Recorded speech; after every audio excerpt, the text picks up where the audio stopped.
Please pray with me. O Lord, may the words of my mouth and the meditation of each heart be acceptable in your sight. Lord, you who are our strength and our Redeemer. Amen. When I was growing up, I was part of, I had extended family, but it was only on my dad's side, and they lived in Wisconsin and Georgia and Florida, so kind of far away. So most holidays, it was just four of us, my mom and my dad and my brother and I, so kind of small. And every now and then we'd have relatives or friends come in for a meal, but most of the time it was just the four of us. And that was fine, but you can imagine my shock when I joined a family whose the Christmas celebrations had about 35 people at them. It was a lot more people than I was used to, and it was really fun and really cool. I joined my husband's family, and we would go up for, let's say, Christmas Eve, and everybody would show up to the church in Little McGregor, Texas, and like half the church would be our family. And we would go over, apparently before I got married, they went to Hattie's house. Hattie was the oldest sister that was living in that generation. There were 7 kids and 6 of them were living. But we drove by Hattie's house every year, and I always wondered to myself, how did that many people fit in that house? Because it was tiny. And so by the time I came around, Hattie was gone. So there were 5 brothers and sisters, and we would go to Harold and Viola's. And there would be 35 people in this house, so there wasn't a lot of room for sitting. But we would come in and we would share gifts and we would eat together buffet style, because of course you didn't eat at the tables because those were for dominoes. And that's where we played 84, actually it's 42 times 2 because there were so many people. We'd have several groups playing 84, and we would be sharing stories, and there were just so many people to enjoy. Grandparents and great aunts and uncles and aunts and uncles and cousins. And eventually, we would bring our own little ones into the mix, and then the other cousins started having their kids and bringing them around, and so we weren't the kids of the group. The kids' table is no longer us anymore, which was kind of fun. And we used to show up, and we would learn from the wise ones. We would learn lessons on dominoes and how to slap that winning domino down as hard as you could. We would learn about rooting for the right football team. We learned about lessons on what it means to give thanks and to cherish our family. And maybe most importantly, we learned what it was to be adults and to be family, and especially to be parents. I learned so much from that group of people who had been parents, who are now passing on their wisdom to my husband and I. And so 29 years later, though, Mark and I are realizing that that entire generation of grandparents and great uncles and great aunts are gone.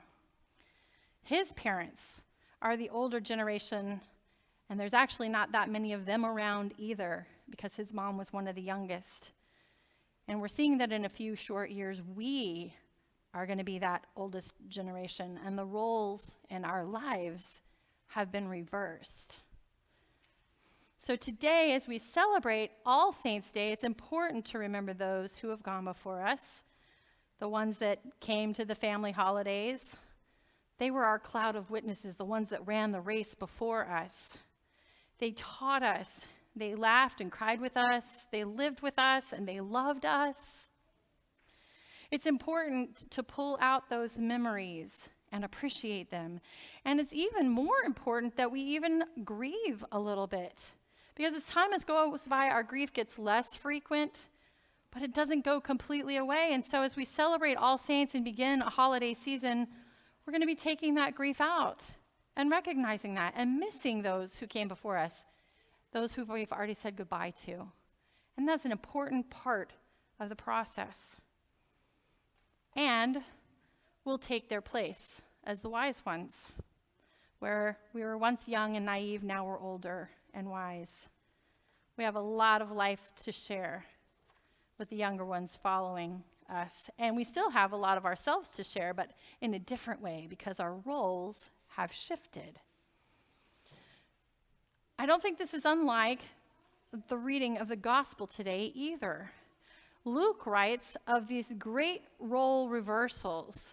John Carroll paraphrases the first part of our passage like this: "Not those who enjoy abundant resources, but you who are impoverished command a place even now in God's realm. The circumstance of the well-nourished and you who experienced hunger will be reversed. Grief-laden tears will lead to joyful laughter, while persons who experience delight will now weep.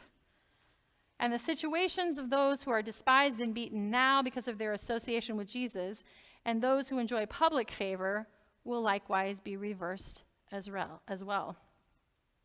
So it's this series of blessings and woes, but I think it speaks to a greater message, that our circumstances can and will change. If there's anything certain, it's that things change. Mary sings a song earlier in Luke's gospel about how Christ will come and reverse the roles. The poor will be lifted up. The lowly will be lifted up. And it's also, this whole role reversal is present in a gospel that we just heard a couple weeks ago with Lazarus, the poor beggar who sits at the wealthy man's gate. And then they both die, and then how they live shifts and their roles are reversed. What appears one way will be another way because of what Christ has come to do.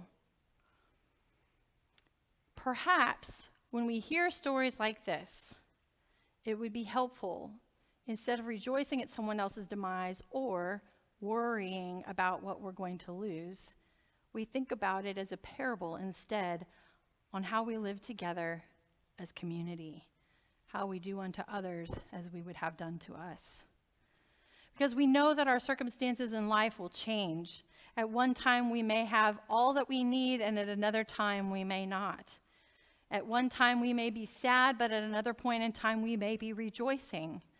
At certain times in our life we may experience great praise, and at other times we might experience great persecution. But when we live in community, these times of blessings and woes can be lived together. We can share with one another, we can support one another, we can take turns taking up the slack and releasing our load. And when it's hard for me to love my enemy, someone else can do that for me, and vice versa. We can care for one another, and we can love each other in community. Because when it all comes down to it, it's about accepting that our roles change, that the young ones will become elders, that the elders will join the company of saints. But this is what it means to live among God's faithful people, and this is what it means to seek God and serve others. Amen.